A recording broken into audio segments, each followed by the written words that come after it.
This is Kandahar Airfield, the biggest NATO base in the world.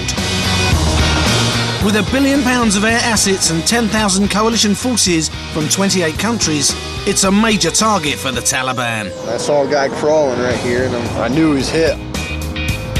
The RAF regiment patrols outside the wire. Right, I just got a flash off a mirror. To keep those inside safe from the fighting. A slice of normality. This is the first come. In a scary place. I mean, it is a war zone, end of story. That's what we're in.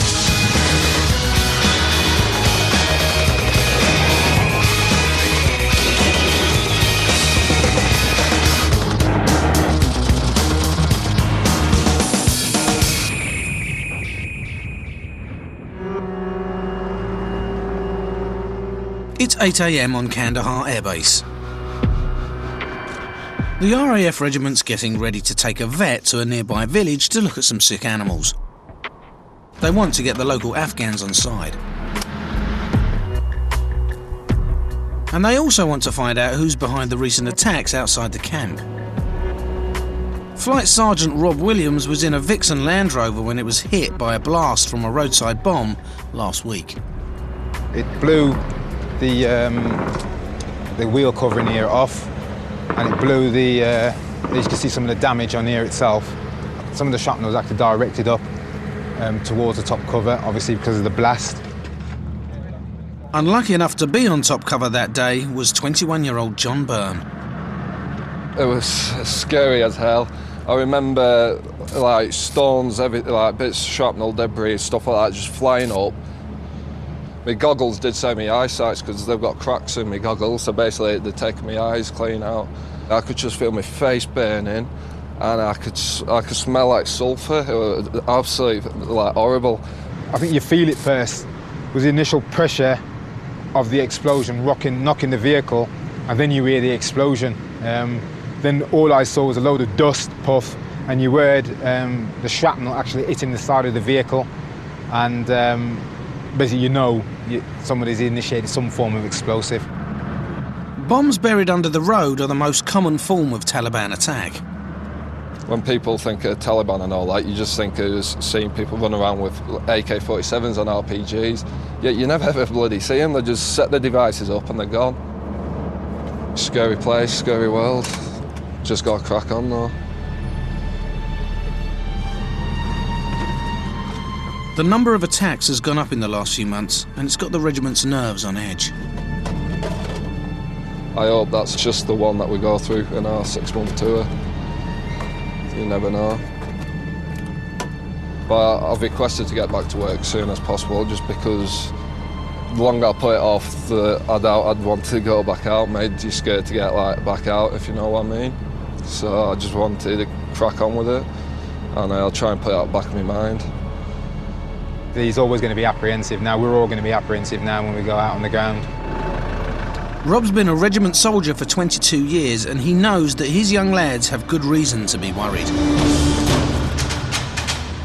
think if you stop being scared, that's when you start to become blasé. I think anybody who turns around and says they're not scared to go out on the ground, knowing what's out there, would be a liar as well. But there's nothing wrong with a bit of fear every time you go out the gate, because it heightens your senses, doesn't it?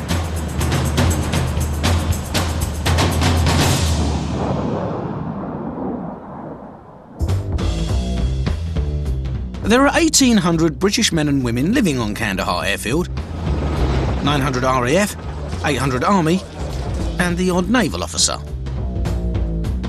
Lieutenant Pete Barfoot's just been posted to Afghanistan, where he's got the job as political advisor for the camp.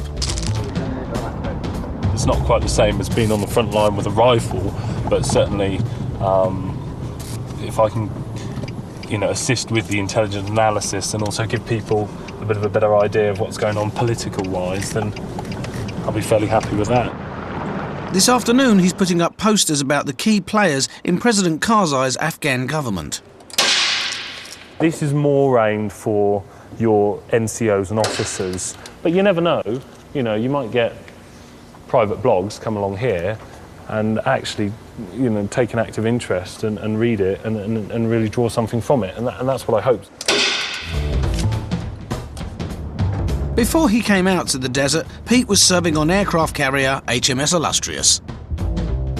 Massively different to being at sea. There's obviously no movement there. We've got a window to keep an eye on. In fact, look, fantastic view. A concrete blast wall. Yeah, quite nice.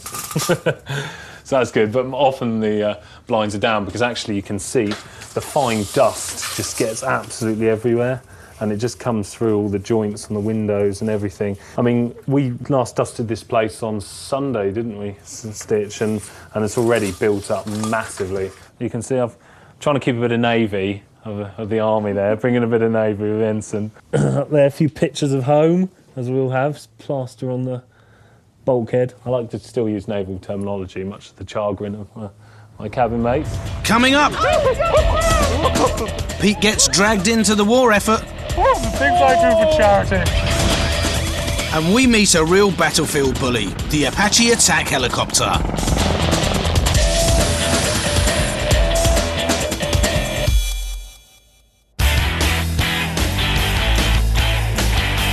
In the middle of Kandahar airfield is the Boardwalk, an area that's got everything you wouldn't expect to find in a war zone. Rows of shops, Burger King and Pizza Hut. But there's one thing missing, somewhere for a good old British cup of tea. Naval Officer Pete Barfoot and his RAF colleague, Flight Lieutenant Janet Graham, are about to change all that. Have a cuppa. Tea is good for you, did you know? It's good for the constitution. Obviously, we're promoting it as a traditional English, or British, I should say, tea party in the middle of the desert with refreshing tea and coffee and cake. There might be one or two traditional aspects you'd expect to see in Britain. More flags and balloons is the order of the day. It's not just about the British making their mark on the Boardwalk. It's all for a good cause, helping the families of our armed forces. Janet's off to the British canteen to collect the centrepiece. Right, let's go and find this cake, hopefully. Oh my God! That is amazing. Thank you so much. Now they've just got to get it out in one piece. That would cost thousands of pounds in the UK. With all the vital ingredients for a perfect tea party ready, the big brew can get underway. 2 teas, please. 2 teas. This is the first cup. First slice. First cup of tea. We've done it on a Saturday morning where the tempo here tends to be a little bit more chilled out. People have got a bit more spare time and they're not under pressure to get back to work so much. Is it nice? There's delicious cake and fine tea on offer, but the turnout's a little disappointing. On the other side of the Boardwalk, the Canadian coffee shop is proving to be stiff competition. But Pete has a plan. The Yanks don't know what's about to hit them.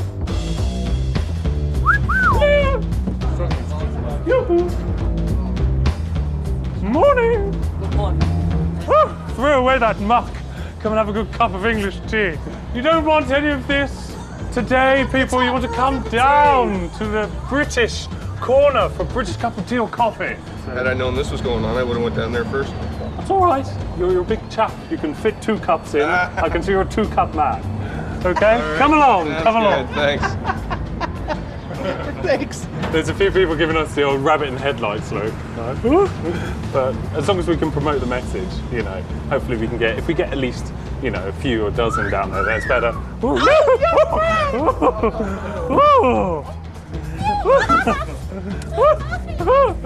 Come.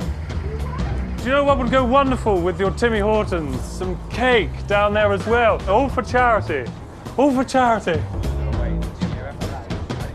The British charm offensive seems to be paying off. It's gone really, really well. We've had loads of people. Yeah, and we've good. got a whole tin of money and we sold all of that cake. And a grand total of $700 goes to a very deserving cause. Oh, the things I do for charity. Oh, thank you.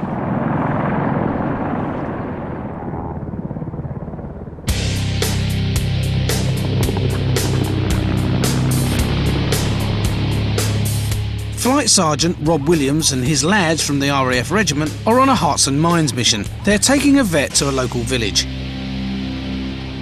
But it's a slow process. Bring it right up. They've reached a vulnerable point, a place where the Taliban might have hidden some bombs under the sand. Okay, just go firm, lads. It's down to Corporal Ed Dyes to guide the convoy through. Crack on. So basically what we're doing now is just adopting the prone position just in case anything did go off. Then, you know, the lower you are, the less likely you are to get some of it. These improvised explosive devices, or IEDs, are the Taliban's favourite weapon. In the last sort of 7-8 days, there's been 3 IEDs within our area, just in 8 days. You know, they're crafty fuckers. Crafty fuckers. So watch where you step here, because it's a minefield either side. Junior, we're going to move over the water, okay? We're going to take that track down there. No, this is a bit unpleasant because the guys are going to have to get their feet wet here, and it fucking stinks, that water. This time, Rob and the regiment lads find nothing. They pass through the vulnerable point unharmed and head for the village.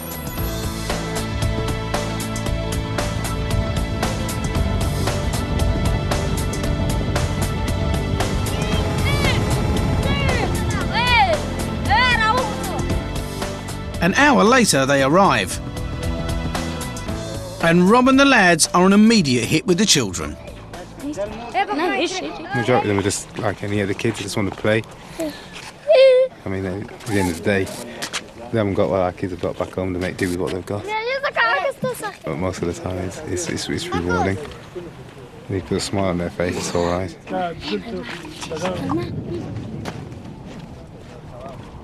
Rob's just gone in for a shura, which is basically a meeting with the head man. You can usually spot the head man's gaff. I mean, it's got the well nearby and it's got windows. Nobody else has.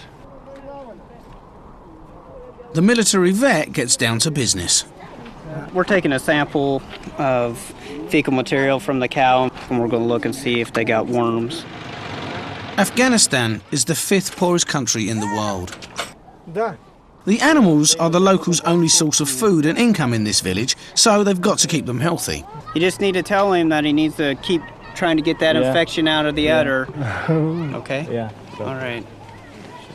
A visit from a vet could help them survive the winter. I think it's important that the locals know that we're not bad people and that we're just here to help them and that they can count on us. It's a little bit different than what I'm used to back at home for sure, so you'll probably see with some of the sheep how they got fat pads that are back around their back end. It's kind of unique. I've never seen that before, so. It looks like there's an abscess here. Yeah. And what I'm going to do is I'm going to try to open it up so that it'll drain out. So, we got a hold of it? Ah, you're okay. So it's an abscess that needs to drain and it needs to be on some antibiotics. It's kind of got to heal from the inside out. Vet's work done, the lads head home.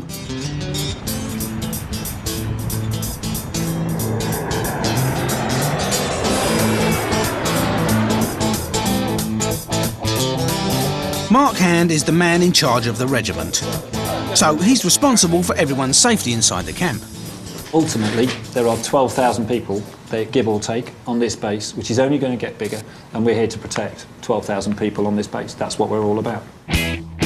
As head of security, he's also in charge of the 300 Canadian and Dutch troops who guard the entry gates. It's a 24/7 job, but he still has to find time to keep up appearances. Hello, how are you? Today, he's come to see Irina, one of the camp's hairdressers. Like a number 4 at the back, tapered, please. And then just a trim, light trim.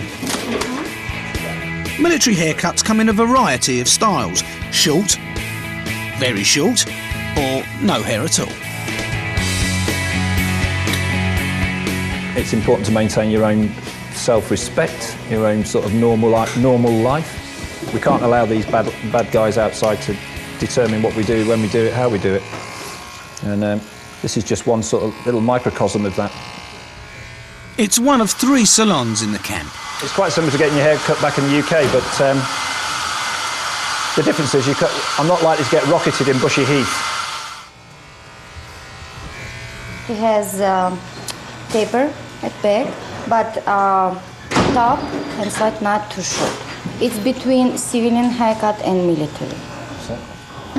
I get told off by my wife if it goes too short. Really? Yeah. That's really good. Thank you very much indeed. Lovely. Yeah. Thank you, Irina. I'll be here again. Yes, please. Thanks. Okay. Bye. Nice to meet Bye. you, sir. Bye.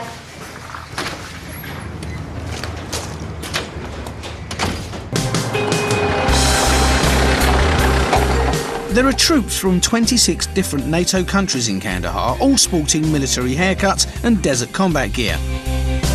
On the face of it, they look the same, but there are some subtle differences.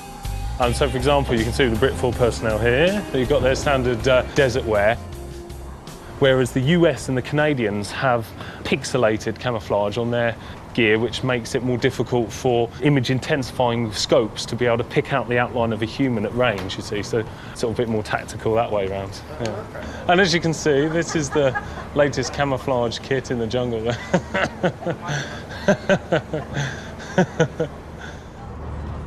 Troops like to personalise their uniforms too, anything to stand out from the crowd. Pete's visiting a little business that does a roaring trade on camp. I'm coming along to the tailors to basically get this hat altered, which is for a friend of mine who can't make it up here.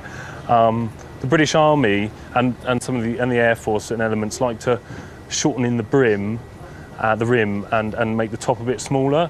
It's sort of the style of the army. I suppose it makes it more sort of, I don't know, beret look, but certainly smaller on the head. I personally don't go for it because I don't have a problem with mine, but you know, whatever, spins your props. Good afternoon. Afternoon. How are you all? Excellent. A friend of mine's asked me if she can do the standard shortening in of the rim, you know, by about, I don't know, 4 stitches or so. The shop's been here for a couple of years and it's run by Filipino civilians. And it's not just alterations. Loads of troops come here to customise their uniforms with military badges. Here, you sent me to Afghanistan, you bastard. Quite apt. 10 minutes and $7 later. Got it. Got it. That was quick. But you can see, you know, they shorten in the rim and then shorten in the top as well. But they sort of plonk it on like that and they sort of flatten down the boff front and lift up the top and go like that.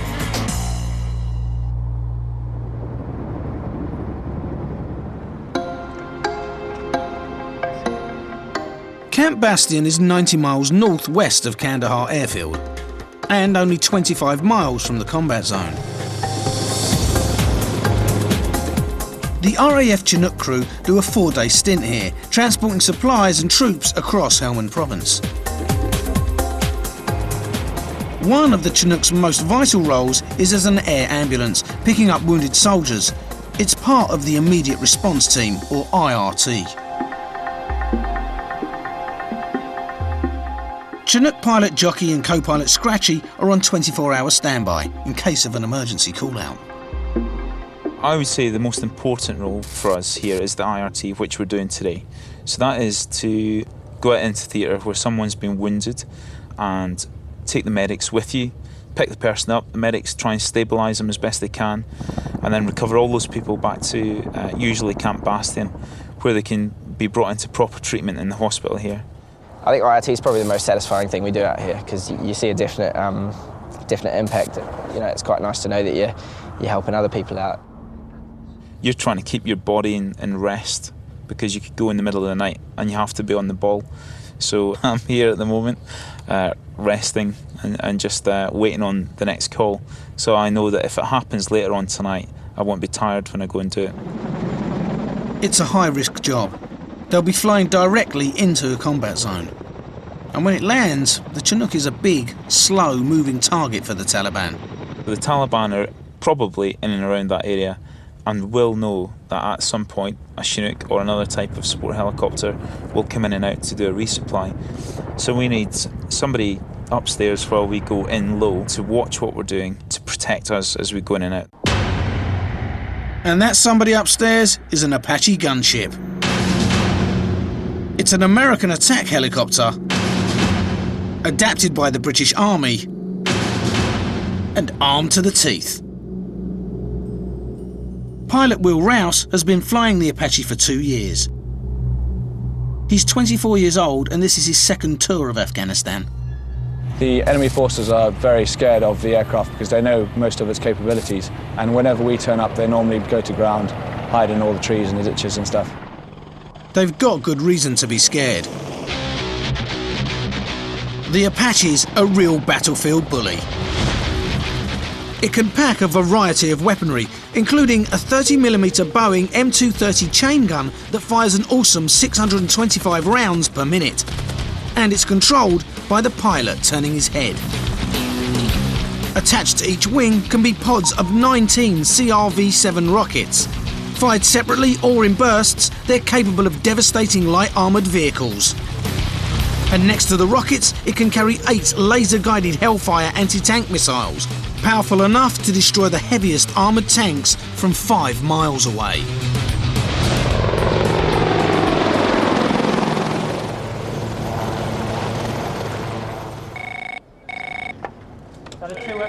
Jockey and Scratchy have just got a call.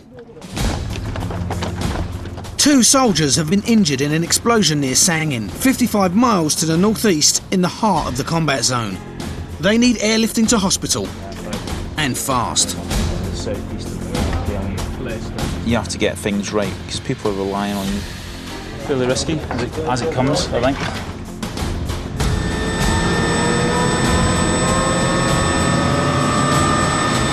As the Chinook crew complete their last-minute checks, their Apache escort race to get airborne.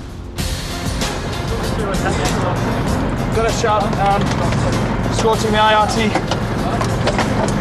Go and pick up casualty. The Apache has 2 pilots. One in the back flies the aircraft, while the co-pilot or gunner in the front operates the weapons. You've got to get out there as quickly as possible to support the Chinook, to make sure that we're picking up the guy on the ground. And thinking about what you're expecting when you get there. The enemy forces still in the area, whether we're going to have to engage, whether we're going to have to just watch the Chinook.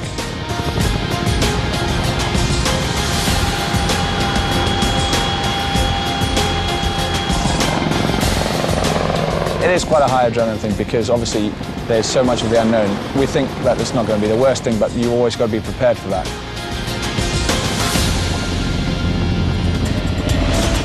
Up next, the Chinook and Apache are in the combat zone. And back at Kandahar, the regiment come under attack from the Taliban. It makes you fucking really angry.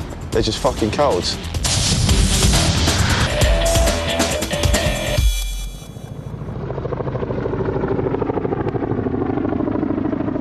After a 20-minute flight, the Chinook crew and their Apache escort arrive at Sangin, in the heart of Helmand province, to pick up 2 injured soldiers.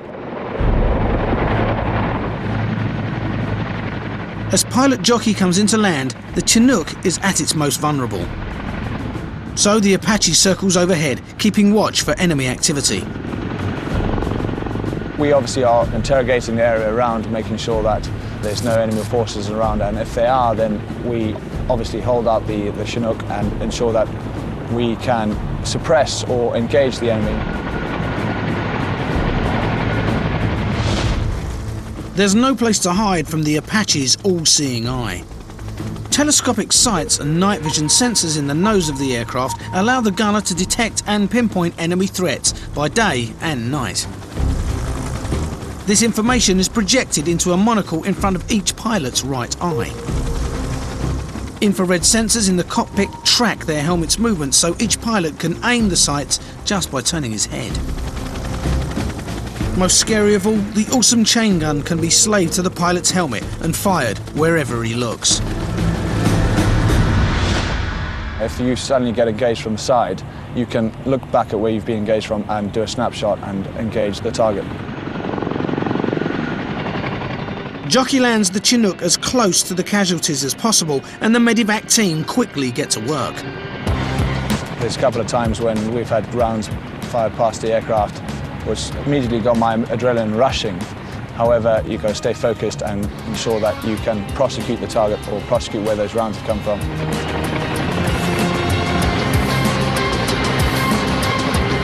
The 2 casualties, both from the Gurkha regiment, are safely on board.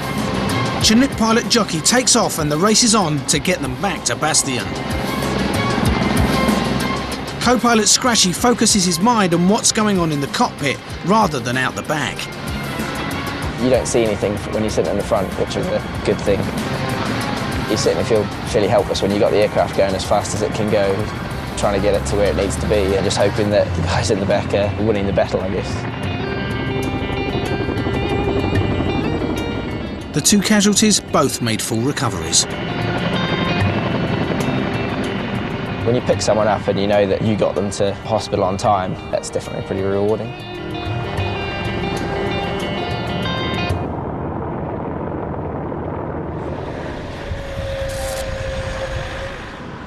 "90 miles east in Kandahar, there's a photo shoot going on. 26-year-old Tracy French is one of 14 aero medics who assist injured soldiers back to the UK. If I could ask the shorties to step aside. I'm quite tall. Okay. Frenchie, get over here. There's a lot of people leaving in the next week, so we're just trying to get a photograph of us all together, really. We have a laugh every day, even if it gets a bit tetchy sometimes, the hours that we're doing and stuff like that, but no, everybody gets on really well. There we go. Just throw her off. Grab that off here. Frenchie works over by the runway in the air staging unit. Right then, do your temperature first. Most of the sick and wounded in southern Afghanistan end up here waiting for a flight home. I don't think anybody really wants to go home in these circumstances, but I mean, that's why we try and make it sort of as comfortable and as relaxed for them as we can. If a fly comes near, press that button, but don't touch that. Put your hand on it. No chance, not happening. You've got to make sure you press the button there when you hit the fly. It'll electrocute them. There have been 1,200 British Aeromed evacuations from Afghanistan in the last 2 years. Army Lance Corporal Colin Spooner was injured 8 days ago, fighting alongside the Marines in Helmand Province. He's 21 years old. So where I was, it's like the green zone. So a lot of rivers and cornfields and opium fields and stuff like that. It's quite hard going, especially with the heat and that. They were ambushed by the Taliban and Colin was hit by shrapnel from an 82mm mortar shell.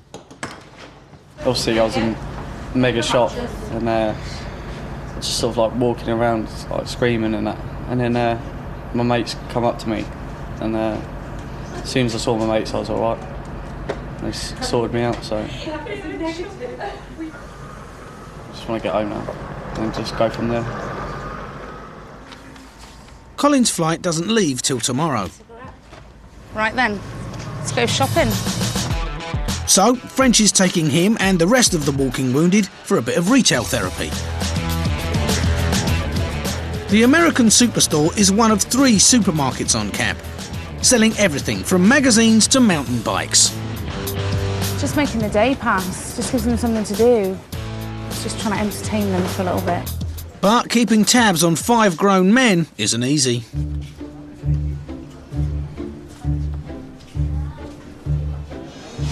Right, where have those guys gone? It's quite difficult because they're all very independent people. So you've sort of got to let them get on with it, but you've also got to sort of be in the background if anything does happen. It's a bit embarrassing when you lose patience. Not that I have yet. 1, 2, 3, 4. Someone's missing. Where's that other one gone now? Who was there a minute ago? Colin. He's got one last purchase to make. A present for Frenchie. Yeah, I'll borrow a pack of M&M's.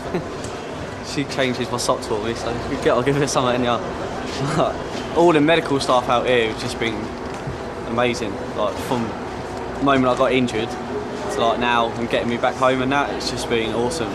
So I'm glad that they're here, to be honest with you. I'm really glad. Oh, good choice, M&M's. All right then, that's a deal.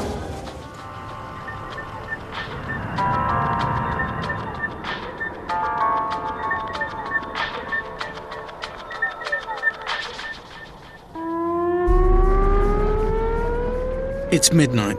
News has reached the camp that Rob Williams and his RAF regiment lads have gone over another improvised explosive device just outside the base. Their boss, Mark Hand, is in the command centre, coordinating the rescue. As at 23:30, we've taken an IED strike against the lead vehicle in a four-vehicle convoy. It appears has been struck by a very large IED at the time when they were conducting their vulnerable point checks. The Wimmick Land Rover's taken a direct hit from the bomb, and 3 of the regiment lads are seriously injured. One in particular, Flight Sergeant Rob Williams. I've spent time in Iraq with him last year. He's a fantastic soldier, one of the best, and gutted to hear that it was him. Heart sank, to be honest, when I heard that. The indications are that it's 4.5 tonnes of Wimmick that's been blown about 15 feet to the side of the road, has been flipped. We have one man trapped underneath that vehicle at the moment. There are now 30 guys trying to get that vehicle either up onto its side or jacked far enough up so we can get this casualty out. Yeah, it's not good when you hear that. It is a sickening feeling.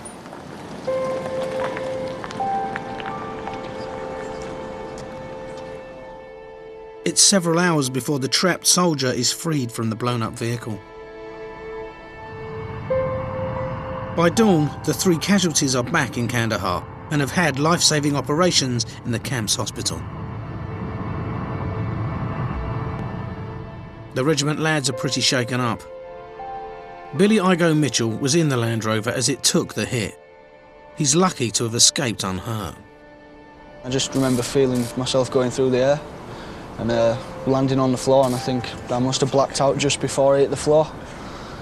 And from accounts of everyone else, I think I must have gone about 15 to 20 feet in the air before I landed. They've just visited their sergeant in the hospital. Seeing Sergeant Williams, I know this sounds really cheesy, but you see him, you'd see him as a bit like indestructible sort of thing. You don't think something like that could happen to him. And to see him lying there after he'd just come out of surgery with, you know, his oxygen mask on, his face all just mangled, and he was still joking though, even when he was in there. It was just something like that'll stay with you for the rest of your life.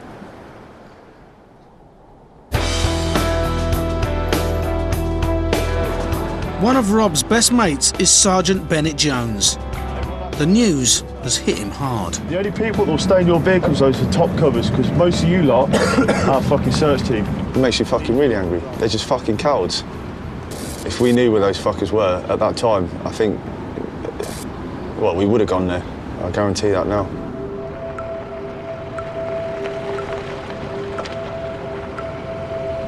Jones's lads are off to search the taxi drivers who hang around just outside the base.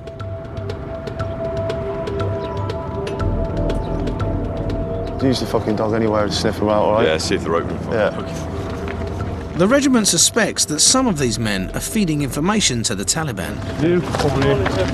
We've just been tasked to hit this car park already, because I know it's right next to the main gate, so it's not that far at all from the camp.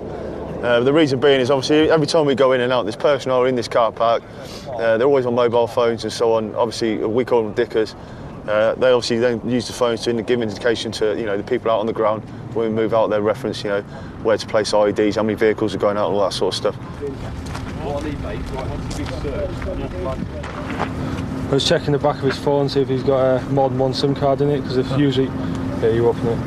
Usually if we've got more than one SIM card in it, it's going to be used to dick us. 2 different SIM cards avoid getting caught by the system. Do you know what I mean? So I check he hasn't got that. Then Jay finds something suspicious strapped to one of the drivers. Jeez. Actually, take it off. What the hell is it? Jesus. They just pulled the girder off him, then put his vest. suicide girdle. Yeah. Gave me a bit of a scare that when I felt it on him, like. Almost the same as I suppose what a suicide vest would feel like. Jules is using a bit of kit that's helping the regiment identify the enemy. Right. Okay, over there. It's a retina scanner. Checking if they're Taliban or not. Or if they're wanted, basically. In an instant, it'll check the person against the database of thousands of known Taliban. Right, over there. If it is serious, basically they get taken out of our hands. Moves further up the chain. Yeah, Ned, and all the people are searched now. I'm just working through the last of the vehicles now. Bag of weed. You have to leave and keep it because it's not illegal over here. What they'll do is they'll put it, it's a bit like chewing tobacco, they'll put it under the front lip and gives them a sort of a high. There's just fields of the stuff, absolute fields of it, so there's no way you can really police it. Not the biggest haul. We're back in as you found it. There'll be no complaints. But the message to the watching Taliban is clear. As long as they know that we come into this car park now and we do this, it's going to make them think twice about coming in here. So it's all about trying to push them out and shit like that.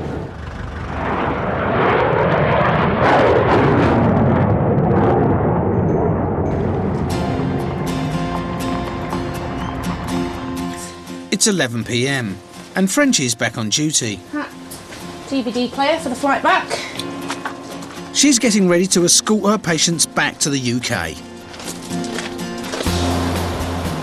They'll be flying in a C-17 Globemaster, the RAF's latest addition to its fleet. It's built to transport a Chinook or 3 Apache helicopters. But tonight, the medical team's busy converting it.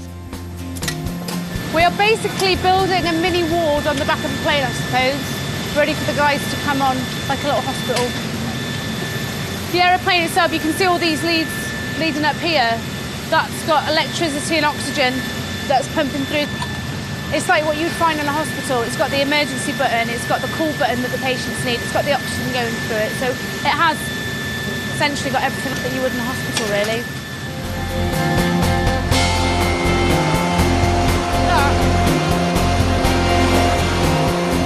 The first of French's patients start to arrive. Nice and slowly, don't fall over on camera. Including Lance Corporal Colin Spooner, who was injured in Helmand. We'll just try and make their flight as comfortable as possible. Obviously the nurses will be giving them if they need any painkillers and things to make, it's just to make the trip back as comfortable as you can. Are you alright? The 5 walking wounded are safely tucked in. But there are 3 more casualties booked onto this flight. Rob Williams and his 2 regiment soldiers will go on last. Because of the seriousness of their injuries, they're being kept in hospital as long as possible. The new commander of the airbase, Andy Fryer, and the regiment boss, Mark Hand, have come to say goodbye. Well, we're about to go and wish them luck, really. It's always a difficult thing when you've got guys lying in hospital. It's not minor injuries we're dealing with here. These guys are seriously injured. It takes a little bit of steel to face them and to show that you really do care. How are you, fella? You all right? Shit. Yeah, well, that's remarkable that you're here, fella. All right? It's not the end of the story, it's the beginning. Somebody will pay, one way or the other. All right? Over 100 British troops have been killed and almost 1,000 have been seriously injured in Afghanistan.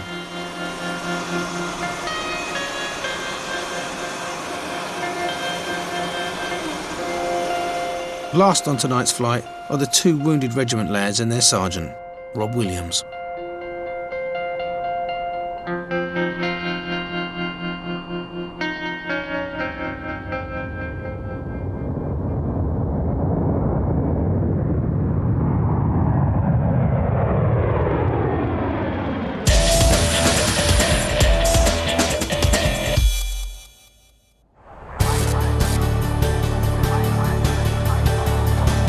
At RAF Brize Norton in Oxfordshire, the C-17 touches down after a 9-hour flight from Kandahar.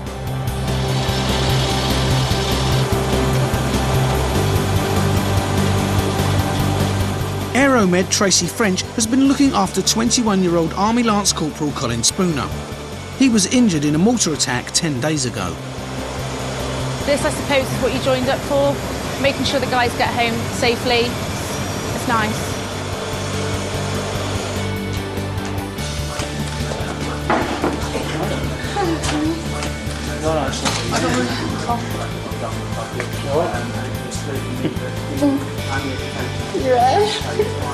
It's a very rewarding job, very rewarding.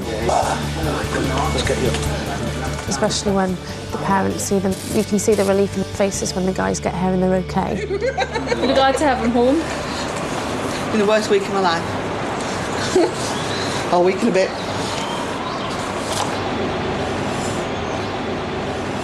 With the injuries he's got, you could do with having like a warm bath every day, just to clean it out, and just like try not to rub it or anything, because he's got quite a lot of gashes. Say your goodbyes. Yeah. Here's another hug you. Alright, you take care of yourself. I'll look you up. Yes, finds me. Right. Okay, Take then. care. See you later. Bye. French has got one night here, but there's no time to see her family. Just a stopover in the military hostel at Bryce Norton. Hello. You alright? Before heading back to Kandahar tomorrow morning. 6 o'clock call. Yep. There'll be toast and cereal down in the dining room, and transport will leave here at 7. Brilliant.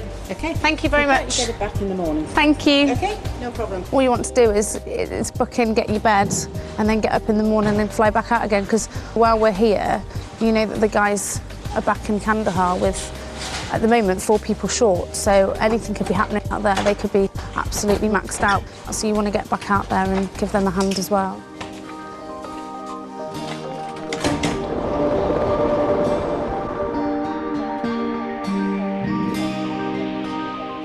Back at Kandahar, Wing Commander Mark Hand and his intelligence forces have been busy. They've arrested the men they think are responsible for the bomb attack on Rob Williams and the other regiment lads. At the peak of questioning, there were 9 guys in detention. Of that, 4 have admitted to the attempted murder of the guys on the ground, and they will go through the Afghani judicial system charged with attempted murder. With Rob and his 2 young soldiers still recovering in Selly Oak Hospital in Birmingham, it's a bittersweet victory. It meant that we took our enemies off the streets and into an Afghani judicial system that we have faith in, but it equally was payback time for the guys that are lying in bed in Selly Oak. And in terms of some form of moral levelling of the battlefield, I think that's been delivered.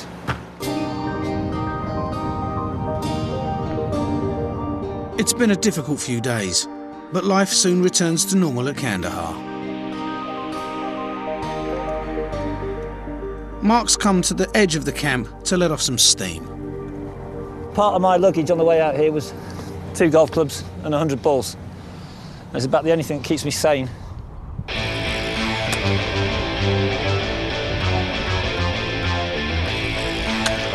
If you can get out for half an hour on a Sunday morning and just knock a few golf balls around, it sort of takes you back to where you want to be actually.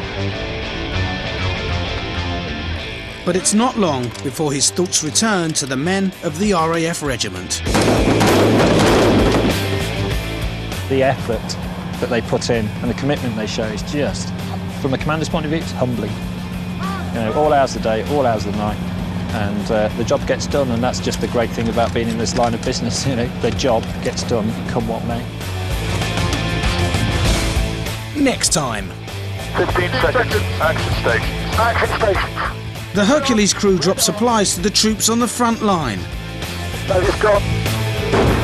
Kandahar airfield comes under attack from the Taliban. The rocket lands on top of you, you know, that'll basically vaporise you. And the Soviet ammunition dump goes up in smoke. And the troops find their base under attack on Friday. Brand new Air Force Afghanistan continues at 8, over on 5.